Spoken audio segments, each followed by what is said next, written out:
नवरात्रि की नवमी तिथि के दिन गाय को यह चीज जरूर खिला देना, क्योंकि रोड़पति भी एक ही दिन में करोड़पति बन जाएंगे। नमस्कार माताएं एवं बहनों, स्वागत है आप सभी के पसंदीदा चैनल महायोगी टीवी में। आज की वीडियो बेहद खास और ज्ञानवर्धक होने वाली है, क्योंकि इसमें हम आपको बताने वाले हैं कि यदि आप गौ माता को शारदीय नवरात्रि की नवमी तिथि के दिन यानी 11 अक्टूबर को यह चीज खिला देते हैं तो आपका भाग्य बदल जाएगा। आपके भाग्य से सभी कष्ट, दुख, दर्द और समस्याएं एक ही दिन में समाप्त हो जाएंगी। मित्रों, अगर आप गौ माता से जुड़े खास उपाय कर लेते हैं तो मानकर चलिए कि आपके भाग्य का बदलना तय है। इसके लिए आपको इस चैनल की वीडियो को पूरा देखना होगा, तभी आपको लाभ की प्राप्ति होगी।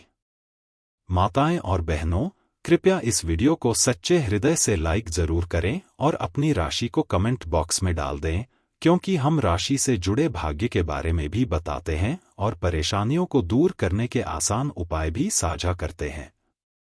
मित्रों, कमेंट बॉक्स में जय गौ माता अवश्य लिखें और गौ माता के लिए इस वीडियो को सच्चे हृदय से लाइक करें, जिससे आज इस वीडियो को देखने के बाद आपका भाग्य बदल जाएगा।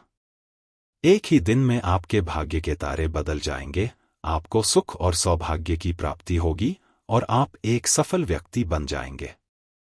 अगर आप शारदीय नवरात्रि की नवमी तिथि के दिन यह उपाय कर लेते हैं तो यकीनन आप पर मां लक्ष्मी की कृपा होगी और आप धनवान बन जाएंगे।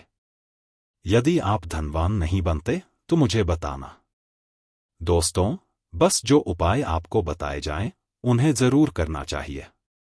जानते हैं, 11 अक्टूबर को शारदीय नवरात्रि की नवमी तिथि के दिन चुपचाप गाय को एक छोटी सी चीज खिला दें। यह उपाय रोड़पति को करोड़पति बना सकता है। सभी संकट और परेशानियों से मुक्ति मिलेगी और पितृ दोष समाप्त हो जाएगा। पूरे साल आपके पास धन रहेगा। दोस्तों, 7 पत्तों तक बैंक बैलेंस बढ़ता चला जाएगा और सभी दुख, दर्द, संकट और कष्ट दूर हो जाएंगे। सभी सुख आपके कदमों में आ जाएंगे। इससे पहले आपको चुपचाप गाय को यह एक चीज खिला देना है, जिससे गरीबी आपके जीवन से समाप्त हो जाएगी। कहीं न कहीं व्यक्ति रंग से राजा बन जाता है। 33 कोटि देवी देवताओं को धारण करने वाली गौ माता की कृपा से मानव के जीवन में कभी भी धन या वस्त्रों की कमी नहीं होती। तो दोस्तों, कौन कौन से गौ से जुड़े खास और महत्वपूर्ण उपाय हैं जिन्हें यदि आप 11 अक्टूबर 2024 को नवमी तिथि के दिन कर लेते हैं तो आपके जीवन के सभी दुख, दर्द, संकट और कष्ट दूर हो जाएंगे। इस वीडियो में हम आपको इस खास और महत्वपूर्ण चीज के बारे में बताएंगे, क्योंकि आपको इस नवमी के दिन गाय को जरूर खिलानी है। अपने फायदे के लिए पूरा वीडियो देखना। यदि आप इस वीडियो को बीच बीच में छोड़कर देखेंगे तो यकीन मानिए जीवन में आपको कभी सफलता नहीं मिलेगी। इस वीडियो में हम आपको कुछ ऐसे उपाय बताएंगे जो गौ से जुड़े हैं।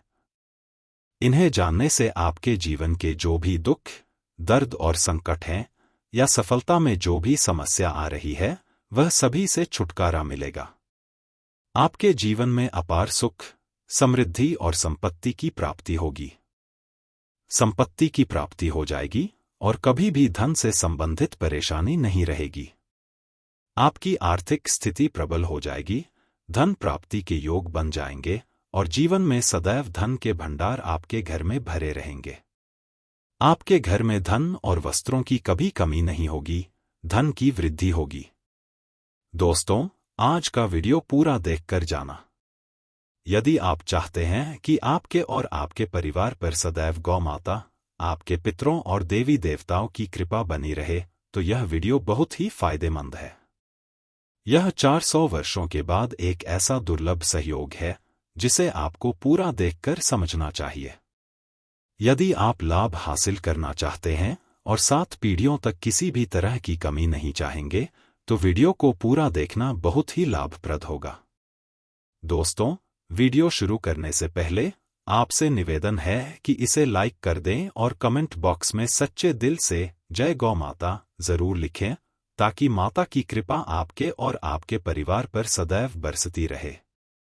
इस वीडियो को अधिक से अधिक शेयर करें ताकि और लोग भी इस वीडियो के माध्यम से लाभ प्राप्त कर सकें और इन उपायों को करके अपने जीवन में सदैव धन, सुख और संपत्ति की प्राप्ति कर सकें।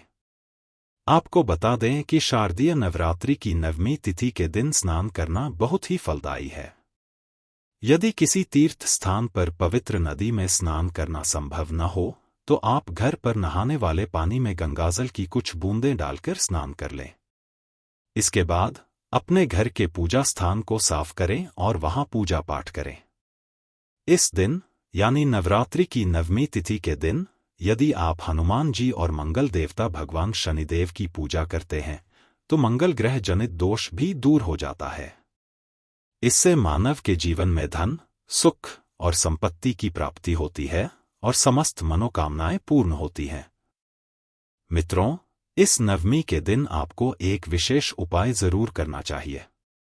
यदि आपने अभी तक गौ माता की जय नहीं लिखा है तो अवश्य लिखें। माता लक्ष्मी की कृपा पाना चाहते हैं तो कमेंट बॉक्स में जय मां लक्ष्मी भी लिखें ताकि माता लक्ष्मी तक आपकी बात पहुंच सके। गौ माता से जुड़े उपाय बताने से पहले आपको एक उपाय बताना चाहूंगा। पीपल के पेड़ के नीचे सरसों का चौमुखी दीपक आटे से बनाना है। उसमें कलावे की बाती लगाकर सरसों के तेल का दीपक जलाएं और बीच में 2 साबुत लौंग भी डालें। फिर देखिए कैसे चमत्कार आपके जीवन में होता है। शाम के समय दीपक जलाकर अपनी मनोकामना बताते हुए चुपचाप घर आ जाएं। यदि 21 दिनों के अंदर आपकी वह मनोकामना पूर्ण नहीं होती तो हमें बता देना। यह एक बहुत ही प्रभावशाली और दुर्लभ उपाय है जिसे आपको जरूर करना चाहिए। अब बात करें गौ माता से जुड़े उपायों की, जिन्हें करने से मानव को 7 पीढ़ियों तक बैंक बैलेंस की कमी नहीं होती। दुख, दर्द, संकट और कष्ट दूर हो जाते हैं और सभी सुख मानव के कदमों में आ जाते हैं।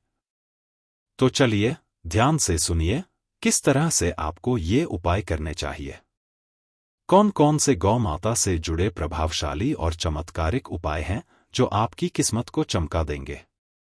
इस नवरात्रि की 9वीं से आपको लाभ शुरू हो जाएगा। दोस्तों, सनातन धर्म में मान्यता है कि गौ माता के शरीर पर 33 करोड़ देवी देवताओं का वास होता है। गौ माता की पूजा करने वाले जातक पर देवी देवताओं की कृपा बरसती है। गौ सेवा से न केवल इस जन्म के पाप बल्कि अगले जन्म के पापों से भी मुक्ति मिल जाती है। गाय से हासिल पंचगव्य का उपयोग अवश्य करें, क्योंकि पंचगव्य के बिना कोई भी पूजा पाठ और हवन सफल नहीं होता। गौ माता की कृपा पाने के लिए प्रतिदिन, सप्ताह में या महीने में गौ माता की सेवा का नियम जरूर अपनाएं। इससे आपको शुभ फलों की प्राप्ति होगी। साथ ही गौ पूजा से 9 ग्रह शांत हो जाते हैं और उनसे जुड़े दोषों से मुक्ति मिलती है। प्रिय मित्रों, गर्मियों में गौ माता को पानी पिलाएं और सर्दियों में उन्हें गुड़ और अक्षत अवश्य खिलाएं। ध्यान रखें कि गर्मियों में गाय को गुड़ न खिलाएं। अनेक देवी देवताओं का निवास गौ माता के शरीर में होता है। यदि गाय दूध देते समय ठोकर मार दे और सारा दूध बिखर जाए तो यह शुभ माना जाता है। यदि आप कहीं से निकल रहे हैं और गाय अपने बछड़े को दूध पिलाती हुई सामने आ जाए तो निश्चित रूप से आपकी यात्रा सफल होगी। यात्रा पर जाते समय बछड़े और गाय की आवाज सुनना और रात में गाय की हुंकार करना भी शुभ होता है। दोस्तों, साथ ही साथ गाय के साथ भूलकर भी दुर्व्यवहार न करें, अन्यथा आपको घोर पाप मिलेगा और जीवन भर की परेशानियां बनी रहेंगी। गौ माता को राष्ट्रीय पशु बनाए जाने और इन्हें मौलिक अधिकार दिए जाने की बात हो रही है तो सवाल उठता है कि गाय संस्कृत का हिस्सा है। फिर लोग गाय के साथ खराब व्यवहार कैसे कर लेते हैं। गौ माता दर दर भटकती हैं, भरपेट चारों तक लोग नहीं देते। जब तक गाय दूध देती है तब तक उनकी सेवा होती है और जैसे ही वह दूध देना बंद कर देती हैं, उन्हें सड़कों पर भटकने के लिए छोड़ दिया जाता है। ऐसे में गोवंश को कोई डंडे मारता है तो कोई उन पर पानी डाल देता है। कभी कभी ये वाहनों की चपेट में आ जाती हैं या बीमार होकर दर दर भटकती हैं और दम तोड़ देती हैं। इसलिए इन बातों को जानना बहुत जरूरी है कि शास्त्रों में गाय के साथ आपको कैसा व्यवहार करना चाहिए। दोस्तों, गाय को कभी भी मारना या पीटना नहीं चाहिए। शास्त्रों में गाय को माता का दर्जा दिया गया है। गाय को मारने वाला माता को मारने और पीटने वाले के समान पाप का भागी बनता है और नरक में वर्षों तक कष्ट भोगना पड़ता है। जिस गाय की मृत्यु हो जाती है, उसके पाप से मुक्ति के लिए वर्षों तक तपस्या करनी पड़ती है। भगवान श्री कृष्ण जी ने बैल के रूप में आकर वृद्ध आश्रम का वध कर दिया था। इससे मुक्ति के लिए भगवान श्री कृष्ण को संपूर्ण तीर्थ को एक कुंड में बुलाना पड़ा और इस कुंड में स्नान करने से वह पाप मुक्त हो गए। तो आप समझ सकते हैं मित्रों कि गाय को मारने पर कितना घोर पाप लग सकता है। इसलिए आप ऐसा अनर्थ कभी न करें। साथ ही यदि आप पानी पी रही गाय को भगाते हैं तो आप भी पाप के भागी बनते हैं। पुराणों में बताया गया है कि जो लोग गाय के प्रति प्रेम करते हैं वे महाभाग्यवान होते हैं। ऐसे लोग घोर पाप से मुक्त होकर स्वर्ग जाते हैं और धनवान बनकर सुख भोगते हैं। साथ ही आराम कर रही गाय को कष्ट देकर कभी भी उठाना नहीं चाहिए। वहां से नकारात्मक ऊर्जा खत्म हो जाती है। जो लोग बैठने की जगह को नियमित रूप से साफ रखते हैं वे जन्म में किए गए जाने अनजाने पापों से मुक्त हो जाते हैं और गोलोक में स्थान पाते हैं। गाय को डंडा मारकर उठाना या पानी डालकर उठाने से मनुष्य पाप का भागी बनता है और अगले जन्म में उसे कष्ट भोगने पड़ते हैं। शास्त्रों में बताया गया है कि गाय का दूध उसके बछड़े के लिए होता है। गाय के बछड़े के लिए बचा हुआ दूध मनुष्य को नहीं लेना चाहिए। लेकिन कुछ लोग एक बार गाय से दूध लेने के बाद फिर से बछड़े के लिए बचा हुआ दूध भी ले लेते हैं। ऐसा करना घोर पाप माना जाता है। ऐसा दूध धोने वाला और उसे ग्रहण करने वाला दोनों ही पाप का भागी बन जाते हैं। साथ ही शास्त्रों में कहा गया है कि गोवंश यानी गाय और बैल की पीठ पर नहीं बैठना चाहिए। उनकी पीठ पर बैठने से महापाप लगता है और ऐसे लोगों को नरक की यात्रा भोगनी पड़ती है। नंदी, जो स्वयं महादेव और महादेवी के अंश हैं, ने अपनी इच्छा से महादेवी की सवारी बनना स्वीकार किया था। शास्त्रों में गाय के दान को बहुत महत्व दिया गया है, लेकिन ऐसी गाय का दान कभी नहीं करना चाहिए जो बूढ़ी या बीमार हो। कठोपनिषद में नाचके की कथा में पिता ने बुद्धि गाय को दान करने पर आपत्ति जताई थी। जो लोग गाय बछड़े सहित दान करते हैं वे महान पुण्य को हासिल करके स्वर्ग में स्थान पाते हैं। साथ ही सूर्य, चंद्र, मंगल और शुक्र की युति में राहु से पितृ दोष होता है। यह मान्यता है कि सूर्य का संबंध पिता से है और मंगल का संबंध मां से। यदि राहु या केतु के साथ दृष्टि संबंधी स्थिति हो तो पितृ दोष उत्पन्न होता है। इस दोष से जीवन संघर्ष में बन जाता है। यदि पितृ दोष हो तो गाय को प्रतिदिन या किसी भी अमावस्या के दिन रोटी पर अच्छा रखकर देना चाहिए। गोबर को बृहस्पति माना जाता है। यदि जन्म पत्री में बृहस्पति अपनी नीच राशि मकर में हो या अशुभ स्थिति में जा रहा हो और सामने से गौ माता दिखाई दे तो गौ माता को अपनी दाहिनी ओर जान दें। आपकी यात्रा अवश्य ही सफल होगी। जिस घर में गाय होती है वहां दोष स्वतः ही खत्म हो जाते हैं। गाय को प्रतिदिन ताजा रोटी बनाकर दें। यदि आपने रोटी बनाई है तो कोशिश करें कि उसे तुरंत ही गौ माता को दें। अगर आप रोटी को रख देंगे और अगले दिन देंगे तो वह रोटी बांसी मानी जाएगी। गाय को कभी भी बांसी रोटी न दें क्योंकि घर में नकारात्मक ऊर्जा वास करती है। यदि आप बांसी रोटी देंगे तो आपके घर में हमेशा दुख का वास रहेगा और आपको किसी भी काम में असफलता ही मिलेगी। इसलिए कोशिश करें गाय को रोजाना ताजा रोटी खिलाएं और बिल्कुल भी बांसी रोटी न दें। साथ ही गली चीजें गाय माता को कभी न खिलाएं। माता एवं बहनों, ऐसी गलती आप भूलकर भी न करें क्योंकि इसे शास्त्रों में बहुत बुरा माना गया है और गाय के साथ गलत व्यवहार माना जाता है। यदि आप गाय को खिलाते हैं तो आपके भाग्य में वृद्धि होती है। सद्गुरु की उपासना करें और उसके बाद गाय को खिलाएं। गाय के सोंग पर हाथ रखें, पीठ पर हाथ रखें, हाथ का स्पर्श मस्तक पर करें और उसके चरणों का स्पर्श करें। ऐसा करने से आपके समस्त काम बनने लगेंगे। जो दुख का समय चल रहा है वह समाप्त होगा और आपके जीवन में खुशियां होंगी। नवरात्रि की नवमी तिथि के दिन गाय की परिक्रमा भी करें तो आपके समस्त काम सफल होंगे। नवमी पर गाय को जब भी रोटी दें तो अकेली रोटी न दें बल्कि उसके साथ कुछ और भी खिलाएं, जैसे कि रोटी के साथ थोड़ा गुड़ जरूर रखें। गाय को कभी भी सूखी रोटी न दें। खिलाए सखी का मतलब है गाय को रोटी खिलाना। इस पर कुछ न कुछ रखकर खिलाएं, जैसे हल्दी, मिश्री या जो भी हो। मतलब यह है कि खाली नहीं खिलाना है। इतना करने से आपके जीवन के सभी दुख दर्द समाप्त हो जाएंगे। दोस्तों, कुछ महत्वपूर्ण बातें हैं कि नवरात्रि की नवमी तिथि के दिन इन चीजों को गौ माता को जरूर खिलाएं। आपको लाभ ही लाभ होगा। माताएं और बहनें, अगर आपने अभी तक महावीर चैनल की वीडियो में जय गौ माता नहीं लिखा है तो जरूर लिख दीजिए। चलिए अब हम जान लेते हैं कुछ अचूक एवं आसान उपाय जो आपको नवमी तिथि के दौरान अपनाने चाहिए, क्योंकि ये बहुत ही लाभदायक और कल्याणकारी माने जाते हैं। कोई भी समस्या हो वह बहुत जल्दी दूर हो जाती है। यदि हम नवरात्रि के समय पेड़ पौधे अपने घर में लगा देते हैं या फिर उनकी विधि विधान से पूजा करते हैं तो हमें बड़ा लाभ देखने को मिलता है। साथ में हम आपको बताएंगे कि नवरात्रि के दौरान हर सुबह एक ऐसी चीज है जो जरूर खानी चाहिए। अगर आप इसे खा लेते हैं तो आपका भाग्य बदल जाता है और आपके भाग्य में कभी धन की कमी नहीं होती। आपकी हर मनोकामना पूरी होती है। माताएं और बहनें, आप सभी को बता दें कि ऐसी ज्ञानवर्धक जानकारी आपको कहीं और नहीं मिलेगी।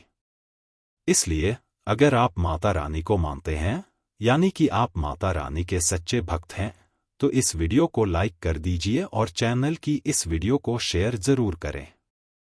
चैनल को सब्सक्राइब करना न भूलें, क्योंकि ऐसी ज्ञानवर्धक जानकारी आपको कोई और नहीं देने वाला। चलिए सभी बातों को हम बारी बारी से जान लेते हैं। यानी कि वे कौन से पेड़ पौधे हैं जिन्हें घर में लगाने से आपको लाभ ही लाभ होगा। माता वैष्णो देवी और माता लक्ष्मी का असीम आशीर्वाद आप पर प्राप्त होगा और आपकी सभी मनोकामनाएं पूरी होंगी, क्योंकि ये पेड़ पौधे बहुत ही चमत्कारी और मंगलकारी माने जाते हैं। चलिए जान लेते हैं। तुलसी का पौधा घर में लगाने से देवी मां प्रसन्न होकर आशीर्वाद देती हैं और घर में पैसों की दिक्कत नहीं होती। देवी मां की आराधना के विशेष दिन नवरात्रि की शुरुआत हो चुकी है। इन दिनों में मां को प्रसन्न करने के लिए श्रद्धालु जहां मां के पूजन और भक्ति में नतमस्तक रहेंगे, वहीं घर परिवार की सुख संपन्नता के लिए तरह तरह के उपाय भी आजमाएंगे। ऐसा ही एक उपाय है नवरात्रि के दिनों में विशेष तरह के पौधों को घर में लगाने का। माना जाता है कि नवरात्रि के दिनों में इन पौधों को घर में लगाने से देवी मां प्रसन्न होकर आशीर्वाद देती हैं और घर में पैसे की दिक्कत नहीं होती। साथ ही घर में सुख संपन्नता भी बनी रहती है। आइए जानते हैं कि नवरात्रि में कौन से पौधों को घर में लगाना शुभ होता है। तुलसी का पौधा हिंदू धर्म में विशेष महत्व रखता है और इसे बहुत शुभ माना जाता है। कहा जाता है कि नवरात्रि के दौरान घर में तुलसी का पौधा लगाना बेहद शुभ होता है। स्वच्छता के साथ इस पौधे को घर में लगाने से मां लक्ष्मी प्रसन्न होती हैं और सुख समृद्धि का आशीर्वाद देती हैं, जिससे घर की आर्थिक स्थिति में सुधार होता है और पैसे की दिक्कत खत्म होती है। लेकिन तुलसी का पौधा लगाने के बाद इस बात का ध्यान रखें कि रविवार और एकादशी को छोड़कर रोजाना तुलसी के पौधे में जल चढ़ाएं। साथ ही शाम के समय तुलसी के पास घी का दीपक भी जलाएं। शंख पुष्पी का पौधा भी बेहद शुभ माना जाता है। इस पौधे को नवरात्रि के दिनों में लगाने से घर में संपन्नता आती है। यदि आप इस पौधे को नवरात्रि के 9 दिनों में से किसी एक दिन लगाते हैं तो मां दुर्गा प्रसन्न होकर आपके घर में वास करेंगी और आपकी सभी मनोकामनाएं पूर्ण होंगी। केले का पौधा भी महत्वपूर्ण है। कहा जाता है कि केले के पौधे में भगवान विष्णु का वास होता है और भगवान विष्णु के प्रसन्न होने से मां लक्ष्मी भी प्रसन्न होती हैं। ऐसे में यदि आप इसे नवरात्रि के दिनों में घर में लगाते हैं, अगर आप नवरात्रि में जवा कुसुम के पौधे लगाते हैं तो इससे श्री हरि विष्णु आपके घर में वास करेंगे। साथ ही मां लक्ष्मी का आशीर्वाद भी प्राप्त होता है, जिससे आर्थिक समस्याएं दूर होती हैं। माताएं और बहनें, अगर आपने अभी तक वीडियो को लाइक नहीं किया है और चैनल को सब्सक्राइब नहीं किया है तो जरूर कर लीजिए। जवा कुसुम का पौधा नवरात्रि में हार का प्रतीक माना जाता है। इसे गुड़हल भी कहते हैं और यह मां दुर्गा का सर्वाधिक प्रिय फूल होता है। यूं तो जवा कुसुम की कई वैरायटी होती हैं, लेकिन मां भगवती को सबसे प्रिय रक्त वर्ण वाला जवा कुसुम फूल होता है। हालांकि मां ब्रह्मचारिणी को सफेद रंग का गुड़हल बहुत प्रिय है, इसलिए रक्त वर्ण वाले जवा कुसुम के साथ साथ सफेद गुड़हल का फूल लगाने से मां दुर्गा बहुत प्रसन्न होती हैं। गुड़हल का फूल कटिंग से लगाया जाता है और एक बार लगाया गया गुड़हल वर्षों तक फूल देता है। विल्वम पत्र को कई नामों से जाना जाता है। ऐसी मान्यता है कि नवरात्रि पर मां को आमंत्रित करने के लिए बेल के पेड़ के पास जाकर मां भगवती का आह्वान किया जाता है। बेल एक बड़ा वृक्ष होता है, लेकिन आप इसे गमले में भी बो सकते हैं। बस साल में एक बार इसकी ट्रिमिंग करनी होती है। हालांकि इसकी कटिंग भी लगाई जाती है और बीज भी बोया जाता है। फिलहाल इसे नर्सरी से खरीद कर लगाना ही बेहतर होगा। बेल केवल पूजा में ही नहीं चढ़ाया जाता, बल्कि यह एक आयुर्वेदिक औषधि भी है। नियम वृक्ष कड़वा होने के बावजूद इसकी सर्वाधिक उपयोगिता बताई जाती है। यह एकमात्र ऐसा पेड़ है जिसकी जड़ से लेकर तना, छाल, फल, फूल, बीज एवं पत्तियों तक का सेहत और सौंदर्य के लिए भरपूर उपयोग किया जाता है।